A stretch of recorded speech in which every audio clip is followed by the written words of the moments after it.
Bonjour à toutes et à tous pour ce nouvel webinaire de Saxo Bank. On l'a fait la semaine précédente, on était sur un point notamment sur un peu plus un aspect zone euro, Banque centrale européenne.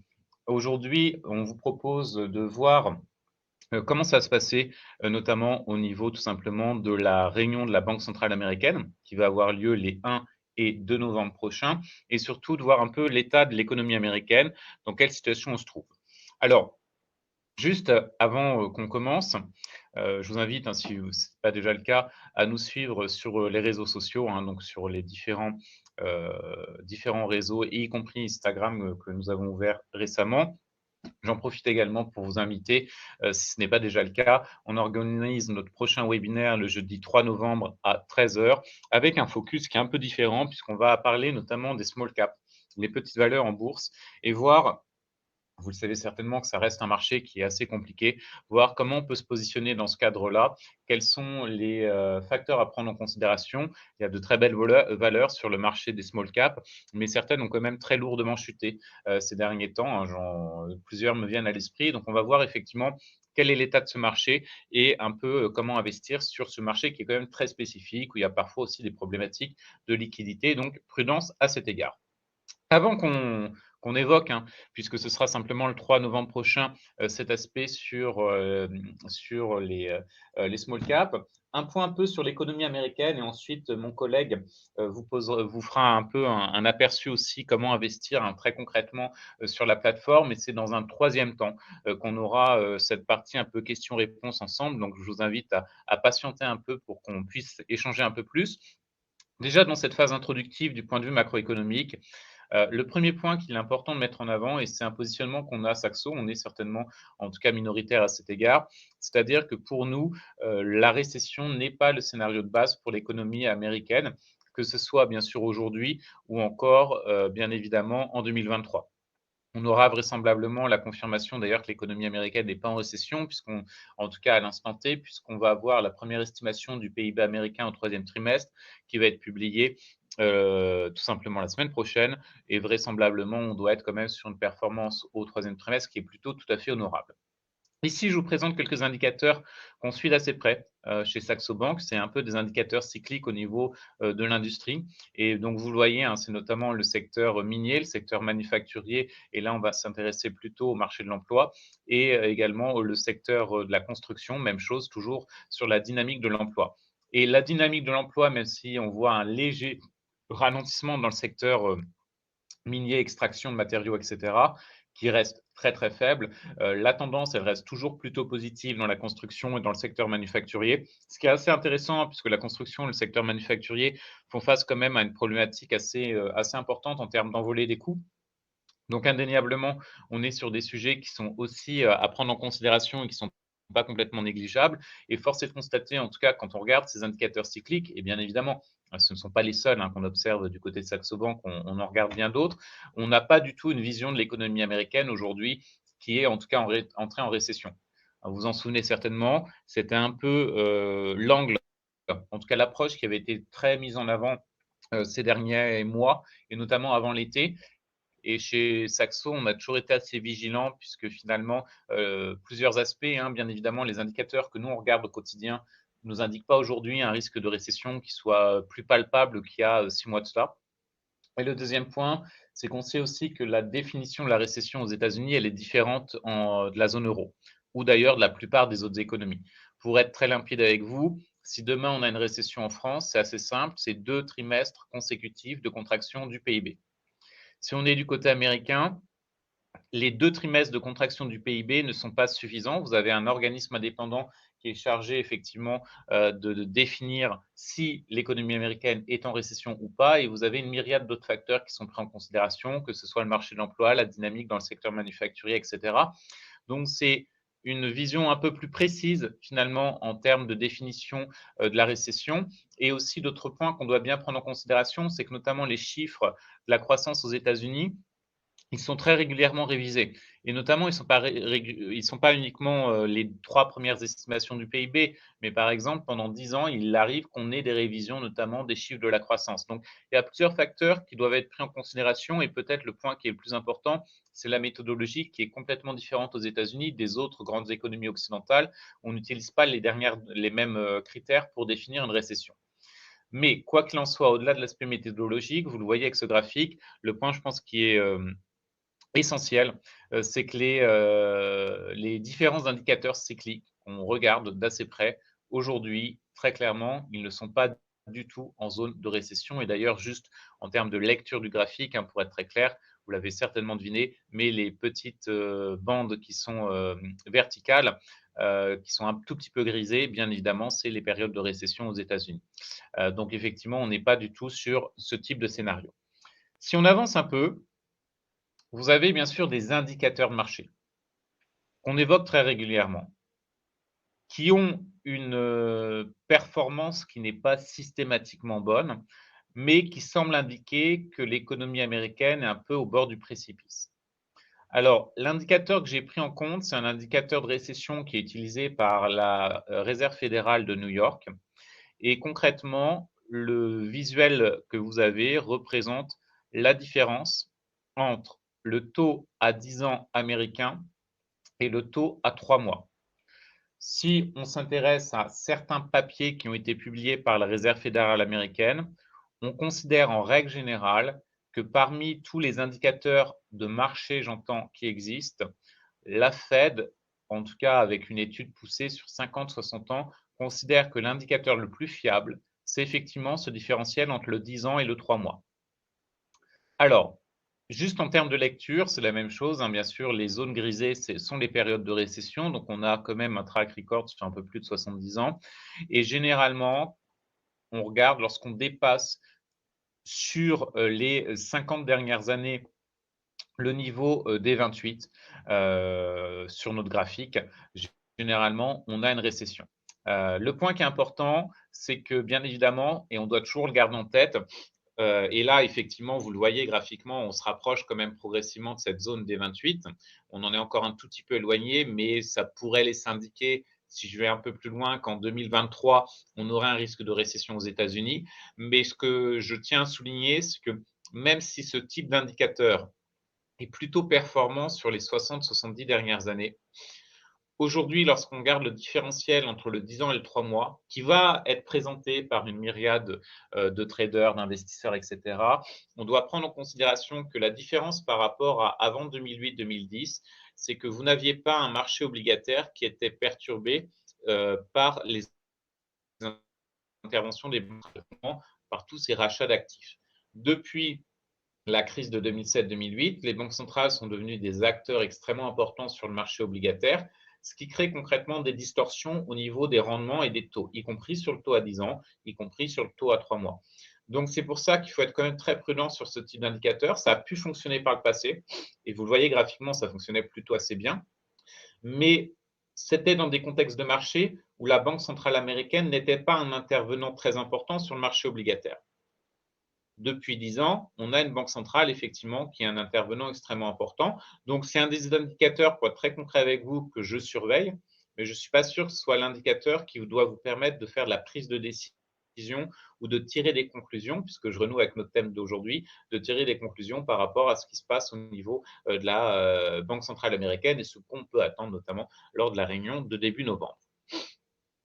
Sur la macroéconomie aux États-Unis, on a malgré tout un point qui est plutôt positif, c'est que les pressions inflationnistes, elles sont en baisse. Si vous avez suivi notre webinaire de la semaine dernière pour la zone euro, c'était également un aspect à prendre en considération, je l'avais un peu évoqué. Le pic d'inflation, vous le voyez bien, il a été atteint en juin dernier. Alors, j'ai changé mon graphique par rapport à celui de la semaine dernière. Si je me souviens bien, si ma mémoire n'est pas trop mauvaise, je vous avais présenté un graphique assez simple qui représentait l'indice des prix à la consommation et l'indice des prix à la consommation hors éléments volatiles, donc l'inflation sous-jacente. Ici, je vous présente un indicateur qui est peut-être un peu plus intéressant parce que j'aime bien mettre des indicateurs avancés. Concrètement, là, vous avez le programme de hausse salariale pour les petites entreprises, donc qui est publié par le NFIB, et c'est un indicateur avancé en général de 3 mois par rapport à l'évolution du coût des salaires. Le point qui est important, notre ligne bleue, c'est l'index de coût de l'emploi, donc effectivement les hausses de salaire. Et vous voyez, notre ligne bleue, indéniablement, on a encore une pression à la hausse des salaires. En revanche, ce qui est important, c'est notre indicateur avancé. Et vous voyez, il y a plutôt une très bonne corrélation. Notre indicateur avancé, il ne cesse de chuter. Donc, ça veut dire quoi? Ça veut dire que vraisemblablement, les pressions inflationnistes au niveau du marché du travail, puisqu'il y a eu, en tout cas, il y a une boucle prix-salaire aux États-Unis, et il n'y en a pas en zone euro, mais il y a une boucle prix-salaire aux États-Unis, cet aspect-là, probablement, va s'atténuer. Donc, dans les prochains mois, on devrait non seulement avoir le ralentissement continu de l'inflation, ça reste volatile et on le voit, hein, les chiffres mensuels le sont assez clairement, mais le pic d'inflation, il a bien été atteint derrière nous. Et surtout, le point qui est essentiel, c'est que vraisemblablement, la boucle prix-salaire, elle est en train progressivement de se briser. Alors, il y a plusieurs raisons à cela, hein. C'est bien sûr la politique monétaire restrictive qui commence vraiment à avoir un impact sur l'économie. Vous avez d'autres aspects qui jouent également, c'est tout simplement qu'on constate aussi qu'à un certain stade, vous avez quand même une demande qui commence un peu à ralentir, c'est assez normal, on est sur une phase de ralentissement de l'activité économique, donc bien évidemment, les entreprises aussi revoient un peu à la baisse leurs prévisions d'embauche et surtout les hausses salariales qui sont prêts à accepter. Donc ça, c'est un point qui est très important sur l'économie américaine. Et encore, j'insiste par rapport à ce que j'avais évoqué sur la BCE, pardon. Euh, en zone euro, on n'a pas encore atteint le pic d'inflation, mais en revanche, en zone euro, on n'a pas eu un vrai souci, à part au niveau très sectoriel, de boucle prix-salaire. À très court terme, pour notre réunion donc de début novembre, je pense que ça fait assez peu de débat sur l'ampleur de la hausse des taux. On devrait être sur une hausse de taux de 75 points de base. Et nous, chez Saxo, on regarde systématiquement un indicateur pour, nous donner un peu de visibilité sur la marge de manœuvre de la Banque centrale américaine. C'est les indicateurs de conditions financières aux États-Unis. Alors, vous avez plusieurs indicateurs, hein, je vous en présente simplement deux. On les met régulièrement à jour, hein, d'ailleurs, si vous le souhaitez. Et concrètement, en termes de lecture, ces indicateurs des conditions financières, en termes de lecture, lorsqu'on est en territoire positif, par exemple, très clairement, ce qui n'est pas le cas, ça veut dire que les conditions financières sont plus restrictives que la moyenne. Donc, vous le voyez, quand même, la plupart du temps, on a eu des conditions financières qui étaient plutôt plus accommodante que la moyenne. C'est notamment toute cette période que j'évoquais précédemment de rachat d'actifs. Il y a eu le pic début 2020 parce qu'à un certain stade, effectivement, en 2020, lorsqu'on a eu le confinement initial et le début de la pandémie en mois de mars, il y a eu des problèmes de liquidité, etc. sur le marché qui ont été assez rapidement résolus. Mais là, l'objectif de la Fed, c'est quoi? C'est qu'il faut que ces deux courbes, la courbe verte, la courbe bleue, il faut que ces deux courbes, elles soient à minima en territoire positif. Parce que c'est simplement en ayant des conditions financières qui sont plus restrictives que la moyenne qu'on va atteindre un niveau suffisant pour faire chuter beaucoup plus l'inflation. Donc, comment on interprète ce graphique qui est vraiment le plus essentiel de ma présentation? C'est tout simplement que si on regarde ce graphique, la Fed, elle a très clairement les coups des franches pour augmenter les taux directeurs au mois de novembre et même probablement au-delà du mois de novembre pour être extrêmement limpide avec vous. Donc, on est sur un cycle qui ne devrait pas être perturbé par d'éventuels questionnements sur la dynamique macroéconomique dans l'immédiat. Sachant qu'en plus, chez Saxo, et même là, je reconnais qu'on est minoritaire, notre scénario de base n'est, et j'insiste pas la récession. Donc, sans récession, bien sûr, il y a un peu plus de liberté, vous en doutez bien, pour durcir les conditions monétaires. L'objectif, il est clair, il faut que l'inflation reflue. L'objectif pour la Fed, c'est bien sûr pas de renouer avec une inflation à 2% dans l'immédiat, ce serait complètement dérisoire vu le niveau d'inflation actuel, mais si l'inflation peut renouer avec 4%, ce sera déjà un niveau qui sera tout à fait soutenable et ça peut être le nouveau, j'oserais dire, 2% en termes d'objectifs de banque centrale. C'est un peu ma dernière thématique. Comme je vous ai dit, chez Saxo, nous, on considère que la récession, ce n'est pas notre scénario de base. Et l'autre point qu'on va prendre en considération, c'est tout simplement que la Fed a énormément de marge de manœuvre pour durcir sa politique monétaire. Mais en économie et surtout dans les conditions actuelles, il faut avoir conscience qu'on a peu de visibilité.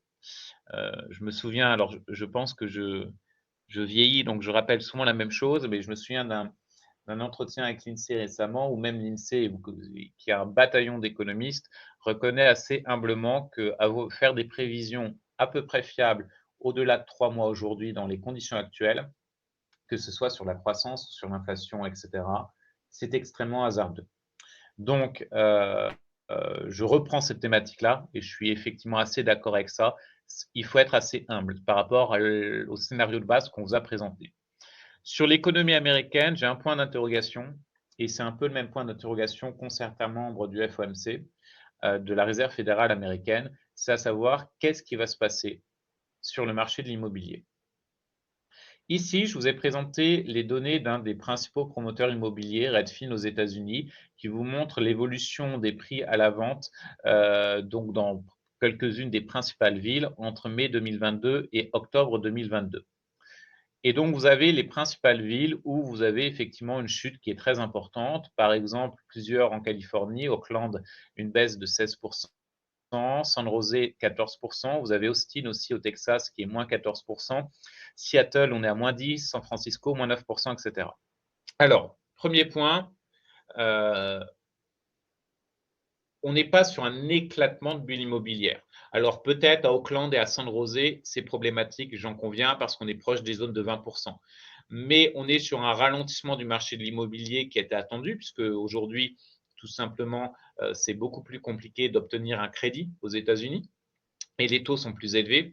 Et bien évidemment aussi, vous avez moins de demandes, tout simplement parce qu'entre les difficultés d'obtenir un crédit et le fait que les prix restent, même aujourd'hui, y compris à Auckland, encore très élevés, bien évidemment, à certains stades, vous connaissez bien le marché de l'immobilier et je pense que vous avez conscience des effets d'entraînement. L'immobilier, un de mes collègues économistes avait mentionné une fois, et c'était juste avant la crise financière de 2007-2008, il avait écrit un très bon papier où il disait l'immobilier, finalement, c'est l'économie américaine, pour résumer. Et c'est vrai que le poids de l'immobilier dans l'économie américaine est massif. Alors, aujourd'hui, je vais être très objectif avec vous, on ne peut pas considérer qu'on est sur un éclatement de la bulle immobilière aux États-Unis. Ce serait très clairement une analyse complètement erronée. En revanche, il faut s'assurer que la baisse des prix de l'immobilier reste contenue et surtout contrôlée, ce qui est bien sûr un enjeu et ce qui est très compliqué, mais objectivement, la Banque centrale américaine a aussi des leviers potentiels si demain ça devenait problématique. De mon point de vue, c'est juste le point à suivre d'assez près. Pour être très clair avec vous, quand je regarde les marchés financiers, quand j'investis, c'est assez rare d'habitude que je regarde, par exemple, le chiffre des ventes de logements existants aux États-Unis. Mais j'avoue que depuis le printemps, je regarde un peu plus ce qui se passe du côté de l'immobilier sur ces leviers-là. Tout simplement parce qu'on peut être sur des points où on aura en tout cas des effets d'entraînement qui peuvent être problématiques. Je pense que la période qui s'ouvre sera compliquée pour l'immobilier en règle générale. Des pays où vous avez des bulles immobilières depuis des décennies qui sont très problématiques, type le Canada et l'Australie, peuvent tout à fait faire face à un éclatement de la bulle immobilière. Je reste convaincu qu'aux États-Unis, comme en Chine, le dégonflement de la bulle immobilière sera contrôlé. Je reste aussi assez convaincu, ce qui est un changement par rapport à ce que j'ai pu maintenir en termes de propos depuis à peu près 10 ans, qu'il faut commencer un peu à s'interroger sur l'évolution de l'immobilier en France aussi. Mais ça, c'est une autre problématique et on pourra revenir dans les questions. Mais en tout cas, le dernier point que je voulais souligner, c'est vraiment que c'est l'un des principaux points noirs de l'économie américaine. Pour l'instant, ce n'est pas un élément qui peut entraîner la récession, mais indéniablement, si ça venait à mal se passer, ce sera une problématique crise immobilière une nouvelle fois. Alors, avant qu'on passe aux questions et aux réponses, comme je vous l'ai dit, j'ai mon collègue qui va vous faire un peu une présentation. Il a un peu échangé avec moi sur les différents points qu'il va évoquer. Donc, je pense que ça va être très intéressant. Donc, je vous laisse entre de bonnes mains et je laisse désormais mon collègue prendre le relais. Et par la suite, je vous rejoins pour les questions si vous en avez effectivement par rapport à ce que je viens d'évoquer. Merci encore. Et voilà pour Nicolas qui va prendre le relais. Bonjour à tous. Ouais, merci Christopher pour cette introduction, ce point macro. Alors, je suis Nicolas Duroper, un Relationship Manager chez Saxo. Donc, le but de ces webinaires qu'on a surtout commencé la semaine dernière, toute une série, but, c'est que ça arrive de façon hebdomadaire. C'est effectivement de vous présenter en première partie ce qui se passe sur les marchés, ce qui se passe d'un point de vue de macro. Et puis, dans un second temps, d'où effectivement mon intervention, c'est de voir comment on peut mettre en pratique, que ce soit sur la plateforme, une stratégie de trading adéquate avec ce qui se passe au niveau de l'actualité. Alors, c'est effectivement extrêmement important ce qui se passe un peu une macro, c'est ce qui donne la ligne, la direction, la ligne directrice, voilà, la tendance de fond sur le marché. Mais également, il faut coupler ça avec de l'analyse technique. Donc aujourd'hui, on va se focaliser sur l'analyse technique, mais également comment dynamiser une position.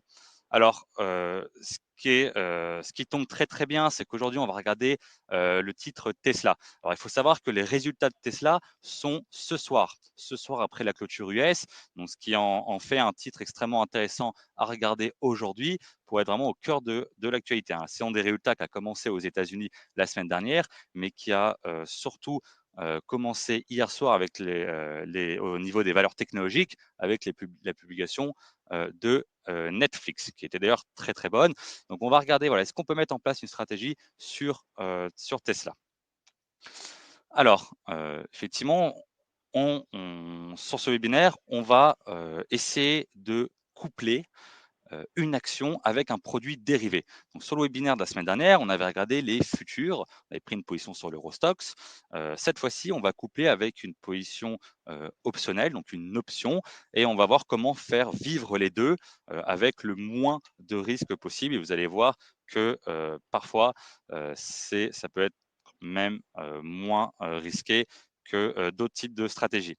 Alors, on va prendre Tesla, donc Tesla qui est ici, Tesla qui fait partie du Nasdaq. Alors, je vous montre comment, si vous souhaitez comparer un titre avec son indice ou même avec n'importe quelle autre valeur, vous pouvez le faire depuis le graphique ici sur mon écran. Vous faites le petit plus qui est là et on va taper le Nasdaq. On va prendre celui-ci. Hop, et vous voyez, on peut superposer les deux. Ça souvent, je sais que c'est pas toujours, très connu, mais vous pouvez comparer, un titre avec, effectivement son indice, de référence ou même, voilà, si vous le souhaitez comparer peut-être les taux avec l'or, une monnaie avec quelque chose d'autre. Voilà, vous pouvez superposer plusieurs graphiques, C'est pas limité à seulement, 2. Donc là, effectivement, ce qu'on peut constater, déjà en regardant, ce graphique, c'est qu'on voit que, Tesla, qui a les bougies là, rouges et vertes, fait moins bien que l'indice de référence, le Nasdaq. Un Nasdaq qui est déjà extrêmement volatile et qui est déjà bien en baisse depuis ces débuts d'année. Nasdaq, on est à moins 31%.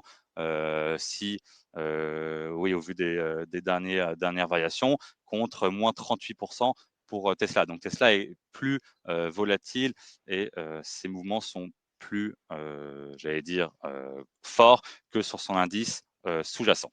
Donc, on va le supprimer. Voilà.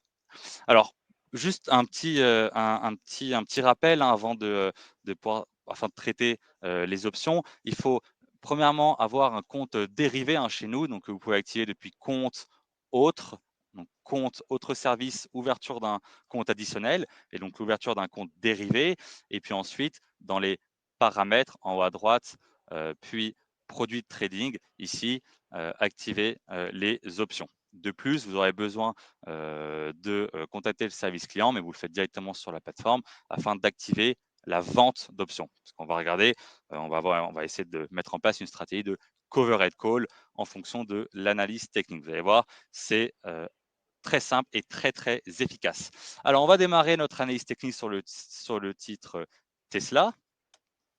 Donc, on travaille à 1 heure parce qu'on va mettre en 1 heure. Donc, chaque bougie est égale à 1 heure parce qu'on souhaite travailler sur du court terme, sur l'actualité. Sur l'actualité. Alors, déjà, on va nettoyer un petit peu le graphique. Je ne suis pas fan des petites barres derrière. Donc, pour ceux qui n'étaient pas au courant, vous pouvez, depuis les paramètres du graphique en haut à droite, la petite roue dentée, trait et couleur, enlever le quadrillage de fond. Voilà, je trouve que c'est déjà beaucoup plus visible, que ce soit pour vous ou que ce soit pour moi. Et on va entamer l'analyse technique et on va voir sur la base de cette analyse technique, quelle stratégie on peut mettre en place.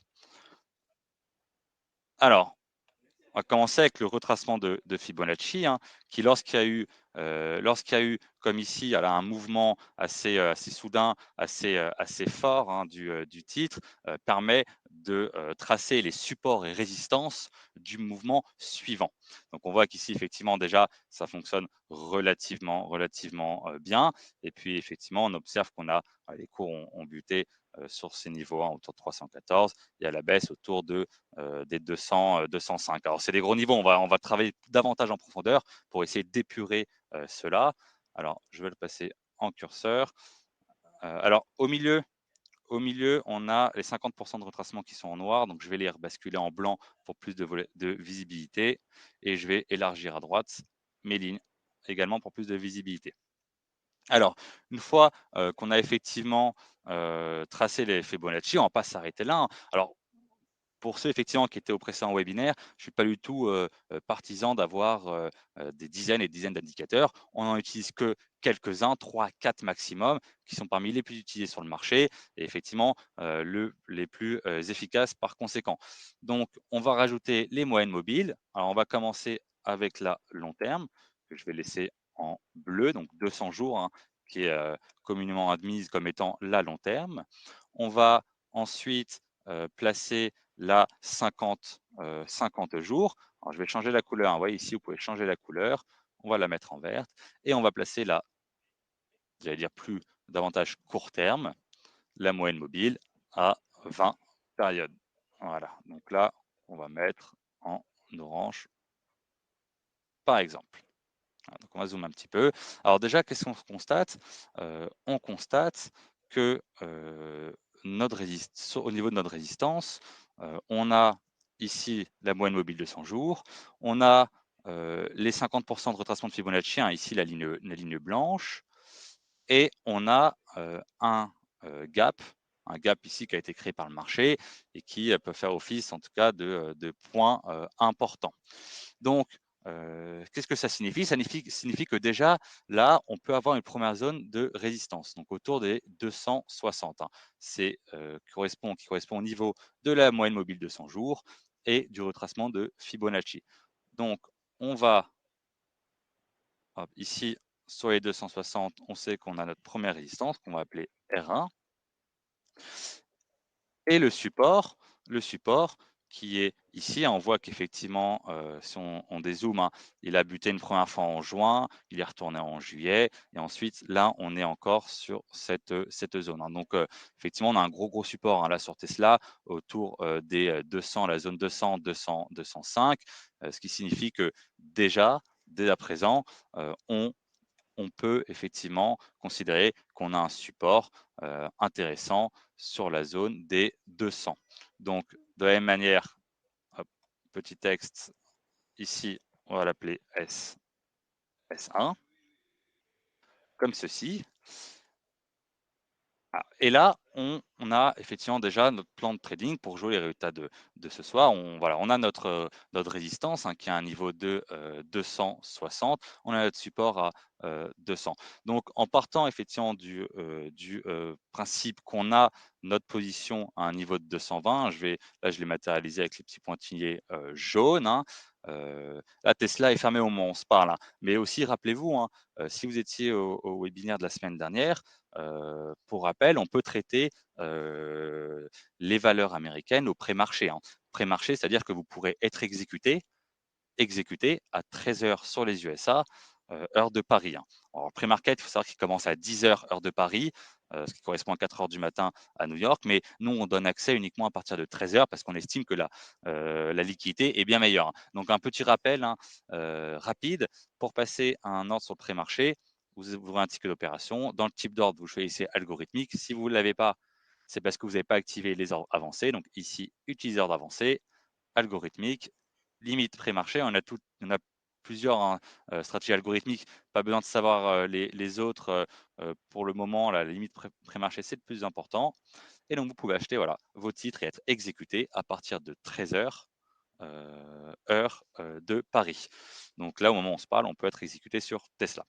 Donc, on a un cours, alors on est en position sur Tesla à 220 et ce qu'on souhaite faire, c'est effectivement donc mettre notre limite, hein, notre limite à 260, hein, qui sera effectivement notre take profit. Donc, on gagnera voilà, de 220 à 260. On va tracer ici hop, une ligne horizontale à 260. On va la configurer pour être précis à 260. Voilà, on va la mettre en cette couleur-là. Donc là, on a notre take profit, hein, R1 qu'on peut aussi appeler take profit et de la même manière pour notre support ici.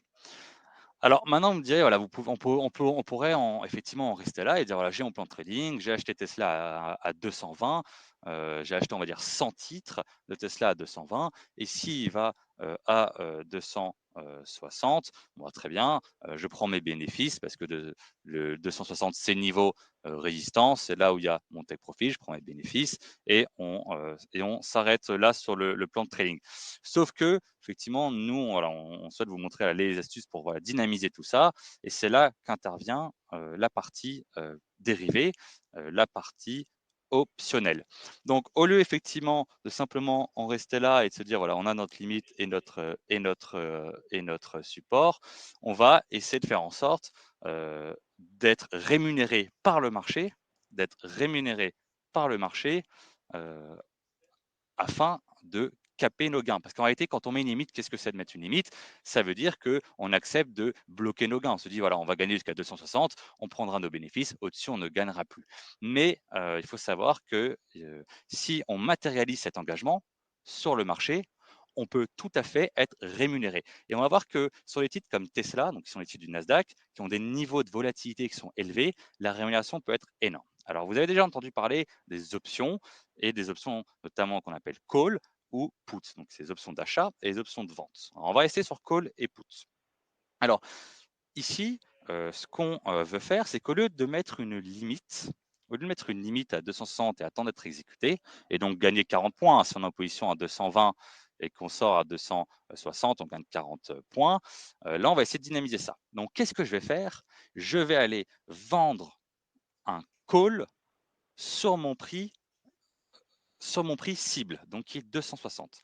Qu'est-ce que ça veut dire vendre un call à 260? Ça veut dire que je vais aller sur le marché et je vais aller effectivement vendre mon call, donc mon droit à quelqu'un, je vais aller vendre à quelqu'un le droit d'acheter à 260. Et ce droit, cette personne va me le payer. Alors, on va regarder combien on peut récupérer de plus, hein, si on vend ce call à 260. Alors, si on ouvre un ticket d'opération sur n'importe quelle valeur, hein, là on va le faire sur Tesla, on a en haut à droite un petit raccourci pour passer sur l'option. Donc là, je vais me mettre effectivement en limite, je vais être vendeur, parce que là je suis vendeur, je vais être vendeur du call. Quantité 1, alors ça c'est important de prendre 30 secondes là-dessus.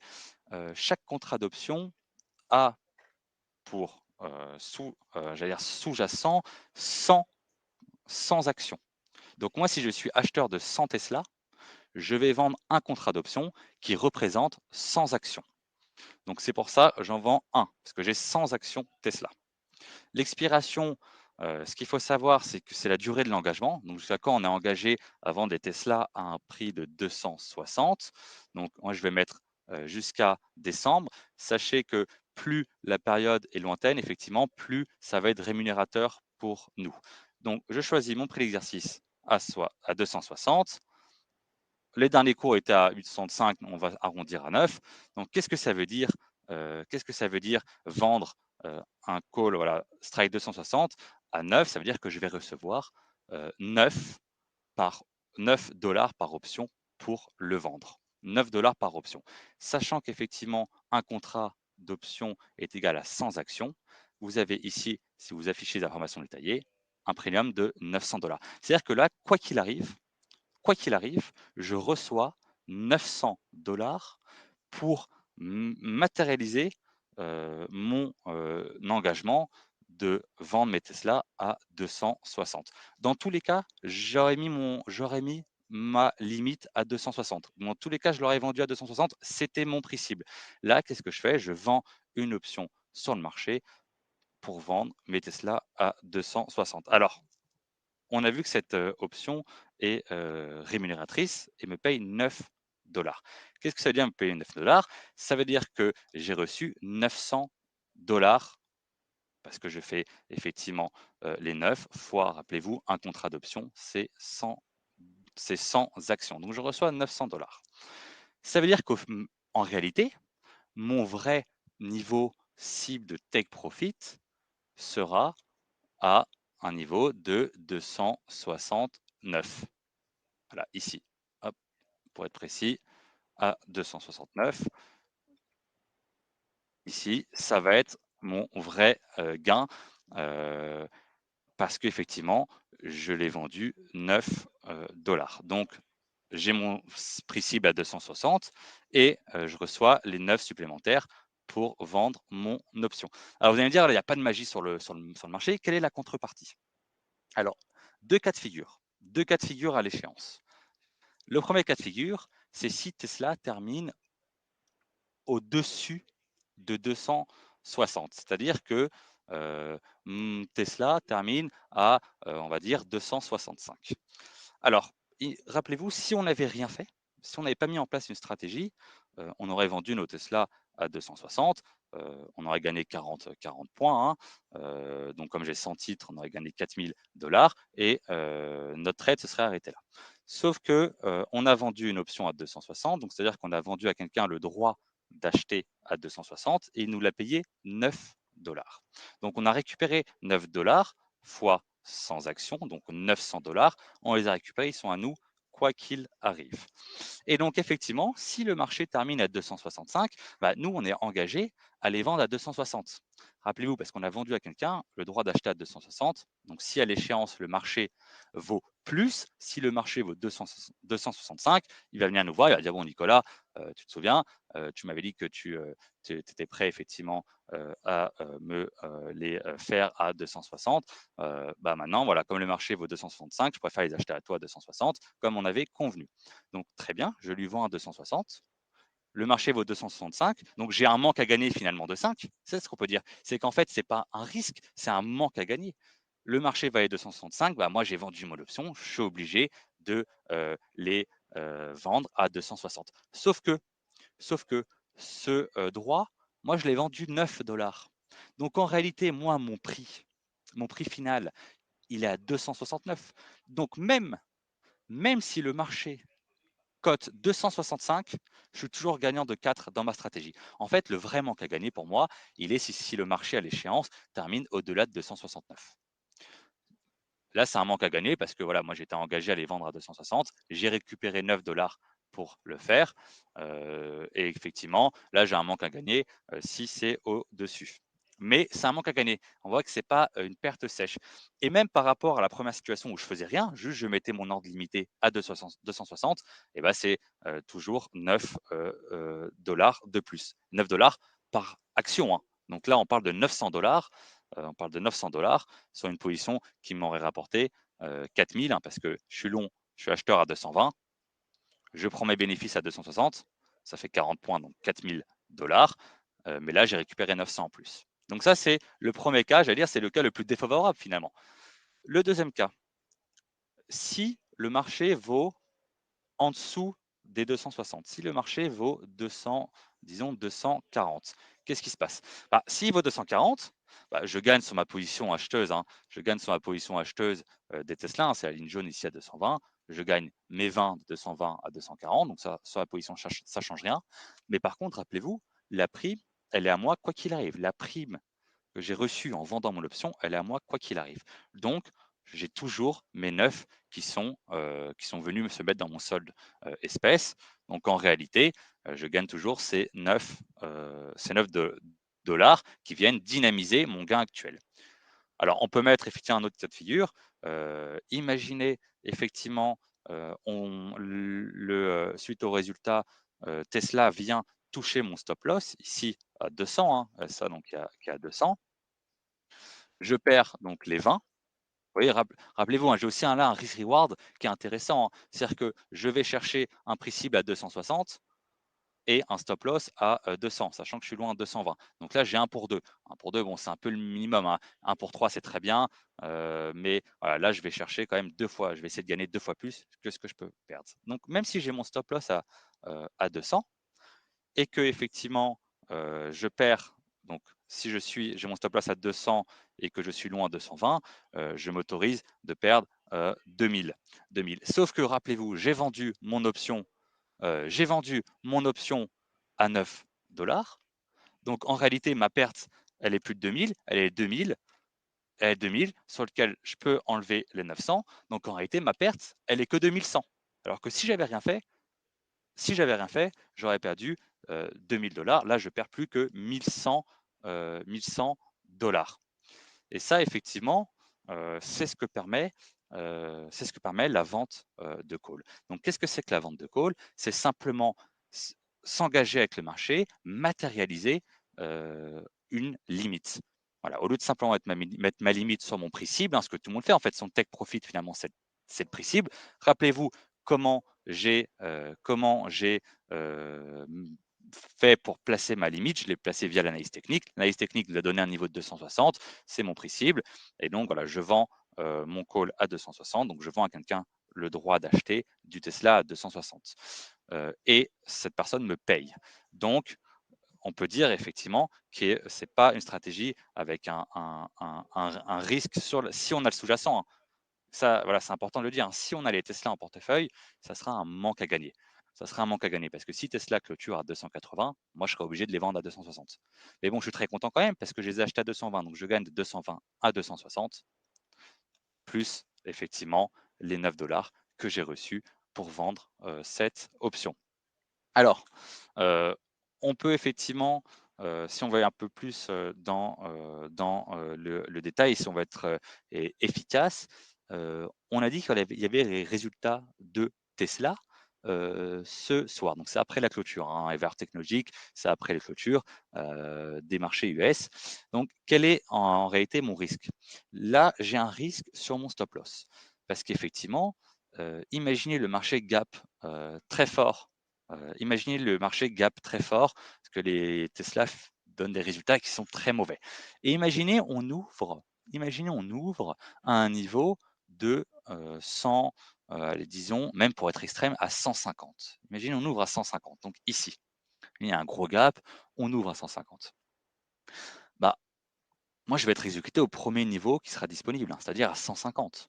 Donc, moi, j'avais un stop loss à 200, mais comme il y a peu de cotation à 200, le marché ouvre directement à 150 sur une mauvaise nouvelle. Moi, je vais être exécuté à 150. Donc, initialement, j'avais un stop loss à 200, mais comme il y a eu un gap à l'ouverture, je vais être exécuté à 150. Donc, en fait, pour moi, c'est une perte énorme et un risque considérable. Donc, comment éviter ça? Comment éviter ça? Et là, encore une fois, on va voir comment l'option peut garantir en fait un stop loss. Je vais vous donner un exemple. Alors, je vais, je vais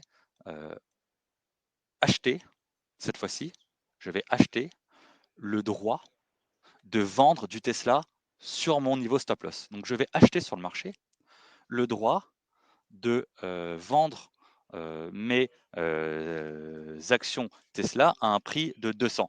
Bien sûr, de la même manière où tout à l'heure, c'est moi qui étais vendeur d'options, donc c'est moi qui ai reçu la prime, là, je vais être l'acheteur, donc c'est moi qui vais devoir débourser la prime. On va voir combien ça coûte. Alors, on a vu tout à l'heure qu'il y avait des dates d'expiration. Plus j'ai une date d'expiration qui est lointaine, plus forcément je vais payer cher parce que je vais me couvrir sur une longue durée. Alors, il y a beaucoup de dates d'expiration, hein. Là, sur Tesla, c'est très traité, donc il y en a toutes les semaines. Moi, les résultats, ils sont ce soir. Donc, j'ai pas besoin de me couvrir sur une longue période. Moi, mon risque de gap, il est ce soir, car les résultats sont ce soir. Donc, mon risque de gap, que mon stop loss ne soit pas exécuté et que je sois exécuté à peut-être même 50 points plus bas, à par exemple 150, il est imminent. Mon risque, c'est ce soir. Donc, qu'est-ce que je vais faire? Je vais prendre une expiration qui est dans 2 jours, vous voyez, au 21 octobre. Parce que je sais déjà que je ne vais pas la payer très cher. Forcément, c'est une durée qui est très réduite. Je vais mettre un prix d'exercice à 200. je vais mettre un prix d'exercice à 200. En fait, 200, rappelez-vous, hein, c'est mon stop loss, hein, c'est mon stop loss. C'est pas un call, hein, moi je veux un put. Donc le put, c'est le droit de vendre, de vendre. Donc là, je vais acheter, à quelqu'un le droit de vendre mes Tesla à 200. Et regardez combien il vaut. Il vaut que 2. On va le mettre, on va en dire à 2. Il vaut que 2. Donc là, cette fois-ci, c'est moi qui vais débourser, parce que je suis l'acheteur. Je vais débourser 2 $ pour en fait, je vais débourser 2 $ pour en fait me garantir de vendre mes Tesla à 200. Mais ça, c'est ce qu'on appelle en fait un stop loss garanti, parce que même si le marché il gap à la baisse et il ouvre à 150, ben moi je peux exercer mon option que j'ai payé 2 $, donc 200 $ parce que j'ai 100 actions à couvrir, et je vais pouvoir les vendre à 200. Donc en fait, même s'il y a eu un gap, je suis en train de me garantir mon stop. Ah oui, si le marché voilà, ouvre à 150, bah moi j'ai juste à exercer mon option et je les vendrai à 200. Donc j'aurai mon stop loss garanti. Il m'aura coûté que 2. Donc en réalité, c'est comme si mon stop loss est à 198 finalement, vu qu'il m'a coûté que 2. Mais encore plus fort, rappelez-vous, en échange d'accepter de limiter mes gains à 260, donc mon take profit à 260, rappelez, cette fois-ci j'ai vendu l'option à 260, on m'a rémunéré 9 $. L'option rémunérait 9 $. Et là, j'ai déboursé 2 $ pour acheter ma protection, pour me garantir ma protection. Donc en réalité, je suis toujours gagnant de 7 $. Donc ce qui me fait que mon take profit, en fait, il est à 267. Donc même si le marché monte jusqu'à 265, bah, je les vends à 260. Mais par contre, j'ai encaissé 7 $ entre la vente de mon option et l'achat de ma protection. Donc je suis toujours gagnant de 7. Ouais, donc ça, c'est effectivement ce que les options peuvent faire par rapport à quelqu'un qui ferait rien. Voilà, quelqu'un qui fait rien, dans tous les cas, sa limite, il aurait été exécuté et ça s'arrêtait là. Il aurait mis son stop et il aurait eu le risque de gap et qu'il ne soit pas exécuté ou alors exécuté 50 points plus bas. Là, voilà, le marché est donnant-donnant. On a accepté de limiter nos gains, on a été payé pour ça et on a pu même s'acheter une protection à la baisse. Comme on l'a pris sur une durée qui était plus réduite, on l'a payé beaucoup moins cher et la somme des deux fait qu'on est toujours gagnant de 7. Et rappelez-vous, le premium est dû quoi qu'il arrive, hein. Qu'on termine en dessous des 260 ou qu'on termine au-dessus, mon premium est quoi qu'il arrive à moi dans mon solde d'espèce et il est venu dynamiser ma position. Voilà, alors bien sûr, hein, les options, c'est toujours un peu technique, ça a l'air, hein. Finalement, c'est relativement simple quand c'est allié à une stratégie, quand c'est allié effectivement à une action. Donc, je vous invite vraiment à vous renseigner sur ce sujet. On peut tout mettre en pratique avec les options. Euh, ce qui est important de savoir, c'est que les prix d'options sont surtout déterminés par les niveaux de volatilité qu'on appelle implicites, hein, donc les volatilités qui sont attendues par le marché. Typiquement, les résultats de Tesla ce soir, on attend beaucoup de volatilité, donc c'est très rémunérateur. Et bien sûr, l'échéance. Plus l'échéance est longue, plus effectivement, voilà, c'est comme une assurance, hein. Si on s'assure sur du plus long terme, ça coûte plus cher. Donc voilà pour cette partie. On va effectivement regarder les questions. Je vois qu'il y a quelques questions sur le chat. Alors, Bonini qui dit voilà, si je n'ai que 5 actions, est-ce que ça me sert à rien? Alors, si vous avez effectivement que 5 actions, vous ne pouvez pas mettre en pratique cette stratégie parce que euh, un contrat d'option, un contrat d'option, qui est le minimum, hein, est égal à 100 options, 100 actions sous-jacentes sur le marché. Donc, vous voyez, il y a les tailles du contrat qui sont indiquées ici, hein, taille du contrat, ou alors dans les conditions de trading, taille du contrat, c'est 100 actions. Donc, c'est à partir de 100 actions que vous pouvez entièrement vous couvrir. Alors, pouvez-vous revenir sur le détail du setup du ticket d'ordre? Bien sûr. Donc, on revient sur le ticket d'ordre. Là, on est sur notre ticket d'ordre de l'option, hein. Rappelez-vous, hein, pour y aller, c'est le petit raccourci en haut à droite, ou même hein, directement depuis la barre de recherche, hein, Tesla. Donc, l'option est là. On clique droit, nouvelle opération. Donc là, si on est acheteur ou vendeur, hein, dans notre exemple, aujourd'hui, on a fait les deux, hein. On a pu être acheteur et vendeur. Donc vendeur pour dynamiser la position, recevoir en contrepartie d'accepter de ne pas gagner au-delà d'un certain point. Et acheteur pour nous voilà, acheter l'assurance d'être exécuté à un prix de 200 au cas où ça gap et de garantir notre stop. Donc là, la quantité, ici la date d'expiration, il y en a beaucoup, hein, plus vous allez loin, plus ça va être cher. Donc si vous êtes le vendeur, vous allez récupérer plus de premium, mais si vous êtes l'acheteur, vous allez en débourser plus. Les prix d'exercice, vous pouvez les choisir ici. Et effectivement, la limite de prix, donc à combien vaut l'option. Ça, le prix, c'est par, c'est par, c'est par option, hein. Donc comme il y en a 100, on fait 9 fois les 100, donc 9 fois la taille du contrat, ça nous donne bien ici 900 $. Donc 9. Il y a également le tableau d'options, hein, pour ceux qui veulent voilà, regarder plus en profondeur. Si on regarde voilà, sur Total, là, il n'y a pas les prix parce que c'est fermé, hein, sur Tesla, mais sur Total, voilà, vous pouvez choisir filtrer avec vos échéances, etc. Vous avez les calls à gauche, les puts à droite. Voilà, je vous invite vraiment à vous former sur ce genre de produit. On pourra faire ensemble. Vous pouvez toujours appeler votre service client. C'est avec plaisir. Euh, alors, comment ça fait? Alors, j'ai une question d'Alexandre. Comment se fait le lien entre l'option et l'action que l'on possède? Euh, le lien, alors automatiquement, hein, à l'échéance, si voilà, le marché cote au-dessus de 260, hein, disons 280, bah, l'acheteur va effectivement faire ce qu'on appelle exercer son option. Donc, automatiquement à l'échéance, Saxo Bank va vous vendre les Tesla au prix strike, hein, donc était le prix cible à 260. Bien sûr, vous gardez votre prime. Donc, ça se fait en fait automatiquement à l'échéance que Saxo, voilà, une fois que la contrepartie a exercé son option, vous allez voilà, les vendre sur votre prix cible, hein, votre prix cible qui était votre strike. Donc automatiquement à l'échéance. Maintenant, si à l'échéance l'option cote en dessous de 260, hein, si elle cote 240, bah, il va juste rien se passer, l'option va expirer, vous gardez votre prime et vous gardez les Tesla en portefeuille. Bah oui, c'est assez logique parce que si ça vaut 240 à l'échéance, l'acheteur, lui, il a payé le droit des acheter à 260, il va jamais venir vous embêter, sachant que sur le marché, il les a moins chers, hein. Donc, il ne va pas vous demander de lui vendre à 260, sachant qu'effectivement, le marché cote en dessous. Alors, peut-on revoir ultérieurement ce webinaire? Oui, bien sûr. Donc, comme le précédent, hein, il est disponible dans la partie marché info. Ici, moi, je n'ai pas l'onglet hein, parce que vous, sur votre plateforme, c'est légèrement différent. Vous aurez accès au webinar. Vous pouvez les revoir. Vous pouvez également les voir sur YouTube. Et voilà, si voilà, vous êtes effectivement satisfait, je vous invite aussi à déposer un commentaire, que ce soit sur notre Trustpilot ou sur Google. Voilà, ça nous encourage à en faire d'autres et puis à aller plus en profondeur dans les différentes stratégies. Voilà, donc toujours un peu plus avancé.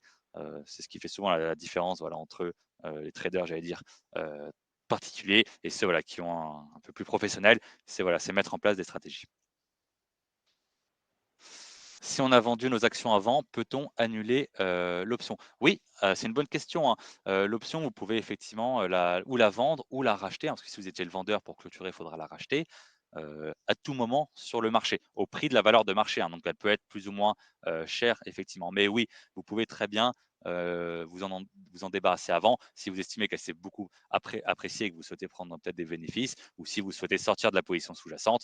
Parce que voilà, si effectivement, il y a beaucoup moins de risques à avoir une option plus une action sous-jacente, il est beaucoup plus risqué d'avoir uniquement l'option à découvert, hein, parce que là, vous avez un risque qui est ouvert. Alors que là, quand on a l'option en portefeuille, on voit que quand on a l'action pardon, en portefeuille, on voit que le seul risque, c'est un manque à gagner.